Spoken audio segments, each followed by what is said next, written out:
where there is unusual optimism in Nigeria's private sector about a comprehensive blueprint for the country's power sector announced by President Goodluck Jonathan yesterday. Now, the reform seeks to stimulate increased private sector participation in the quest to improve much-needed power in the country.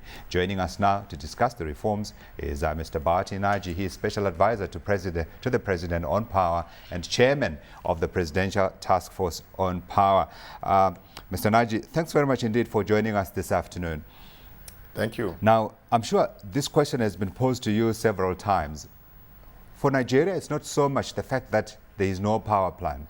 It's the believability, if you like, of the power plan.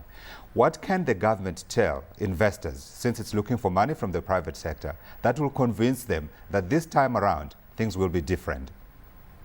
Oh, this is very different because this time you have a holistic plan that... Mr. Nnaji, can you hear me?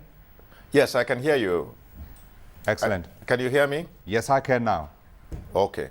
Yes, there is a holistic plan that maps out how the country can achieve reliable and sustainable power supply going into the future. This is not an ad hoc plan.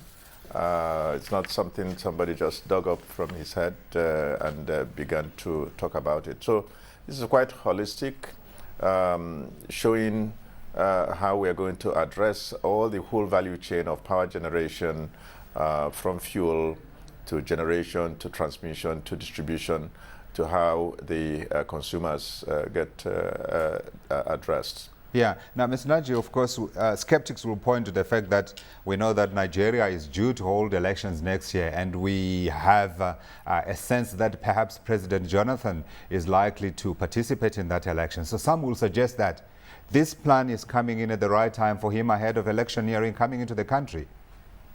Yes, it is coming in, but it is really not... he's not doing it because of politics. He's not doing it in order to win election. He's simply convinced that the country absolutely needs this. So whether he is here after the elections or not, this is what he wants to give the country. And the intention is to have it in such a way that the reform is non-reversible. It's not easily reversed by a future administration. Essentially giving the plan to the public, of Nigerian public, so that when people are beginning to see the results, it will be difficult to convince them otherwise that this is not something that is good. It's just like telecommunication. The outcome of telecom is something you can't reverse in Nigeria anymore. Now, one of the things, of course, that the president will have to deal with, and I dare say you may also have to deal with, is the issue of resistance from vested interests. People who have benefited from the current situation in the country, where there are suggestions actually that Nigeria is probably one of the biggest importers of generators in the world. What measures are being put in place to ensure that vested interests do not impede nor indeed wreck this plan and see it work? Well, in this case, there are kinds of vested interests. You just mentioned one, which will be generator importers. But there are other vested interests. The thing is that reform is typically resisted in sectors that have such interests.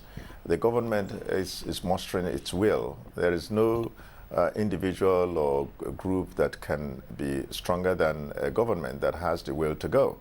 And this government just happens to have that political will. For example, the president, in announcing yesterday, said every Tuesday at 11 o'clock, we hold a power meeting with him, chairing.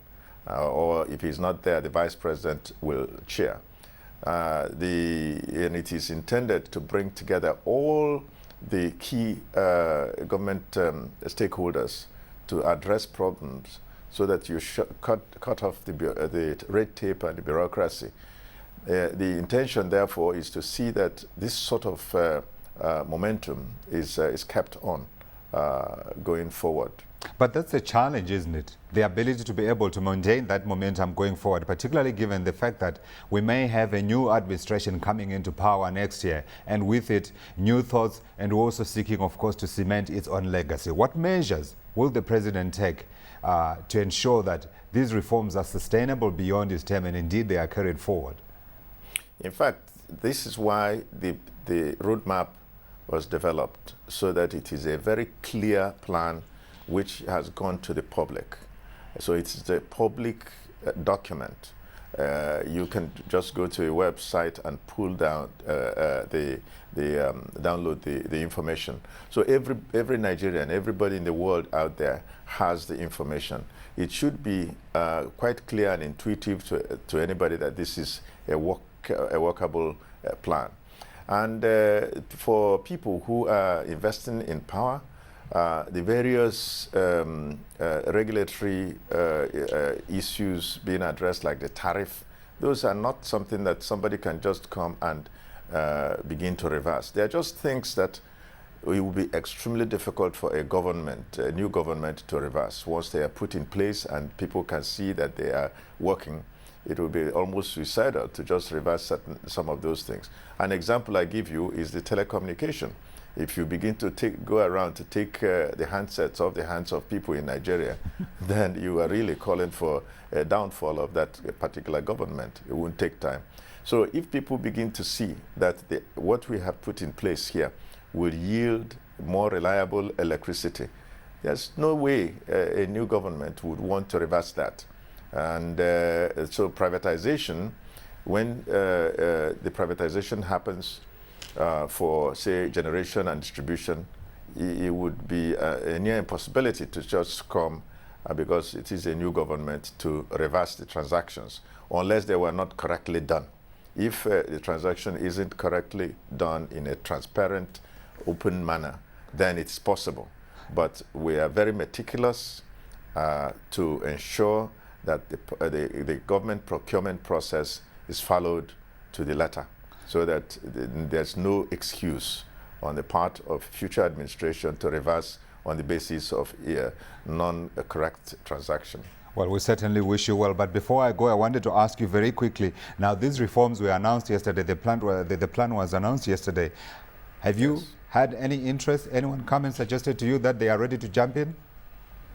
Oh, there have been quite a lot of people. But we are going to, in October, middle of October, hold a presidential investors retreat in power in Nigeria here, where we invite select investors from across the world to now actually put legs to the plan, so that these people mixed with Nigerian investors will decide which specific areas of the power sector that they will invest in.